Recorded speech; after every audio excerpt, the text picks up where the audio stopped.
العالم كله عم يسألنا كيف عايشين. الادرينالين يعني الحماس بيحملك للاخر يعني. هبة الطوجي تعود مع مايكل جاكسون إلى مسرح بيبلوس. مشاعر عالية مثل ما بيقولوا. من يوم شفته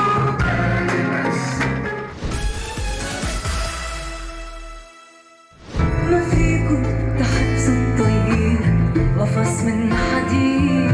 ومش ممكن يكون التفاعل مع هبة الطوجي أقل من هيك، خاصة على أغنية مين اللي بيختار، اللي كانت واحدة من الأغاني اللي قدمتهم خلال حفلها على مسرح مهرجانات بيبلوس بلبنان.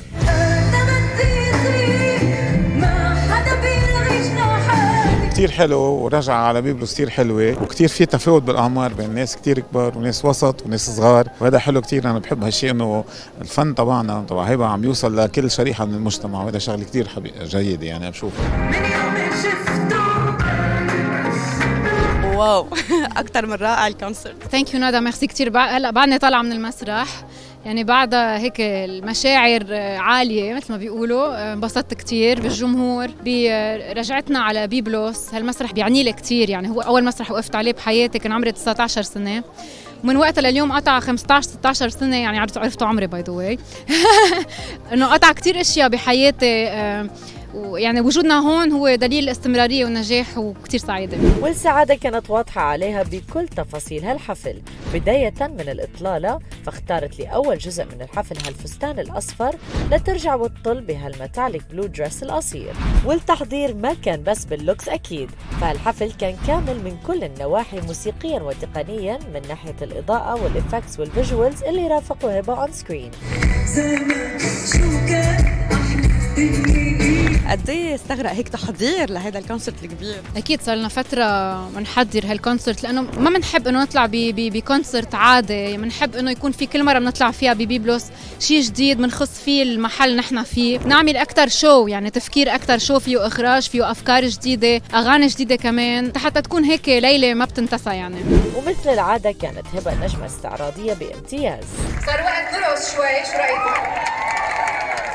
مش بس نحن، انتو كمان. وهون انضم لهبة فرقة من الراقصين لتقدم أغنية لاموني كتير.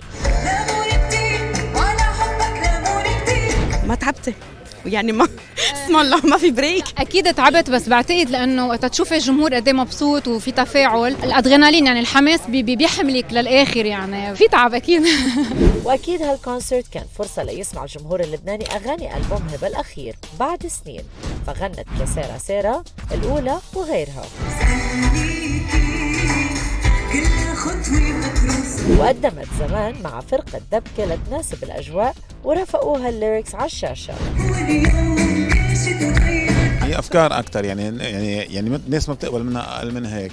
اذا بلشنا بباترون بطريقه مختلفه، بعدين بيبلوس، بعدين الارز، بعدين الكريسماس كونسرت، بعدين نايت اوف هوب، بعدين هون هيدا بدنا نقلع من شيء، لانه هيك طلبوا الفستيفال انه بليز نرجع الرجعه، لانه البدايه من هون 2005 كانت نحن وياه هون من هالموقع اللي اخترته انا وفريق العمل تبعنا بجبران والنبي، وكفينا من هالمحل. إن شاء الله السنة الجاية أو اللي بعدها كمان نشتغل أكتر كمان. وهالمرة قدمت هبة عدد من أغاني مايكل جاكسون مثل إيرث سونغ وبيلي جين، اللي رقصت عليها بحركات بتشبه مايكل جاكسون. وأكثر من 2.5 من الاستعراض كان ختام مع أغنية بلد التناقض، اللي كل مرة بتلاقي تفاعل أكثر من مرة. ولهيك طلب الجمهور من هبة أنها تعيدها قبل ما تغادر المسرح وتتوجه على الكواليس لتخبرنا شو عم بتحضر من جديد.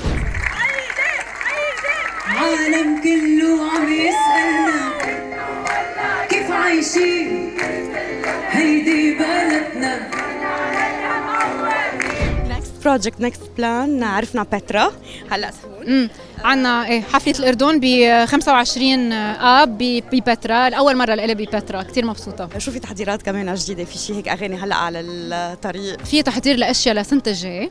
هلا أكيد رح يكون في كونسرت كتير للألبوم الجديد يلي نزل من فترة قصيرة بعد سنين، حفلات كمان عم ينحكى فيها يعني، وإن شاء الله خير.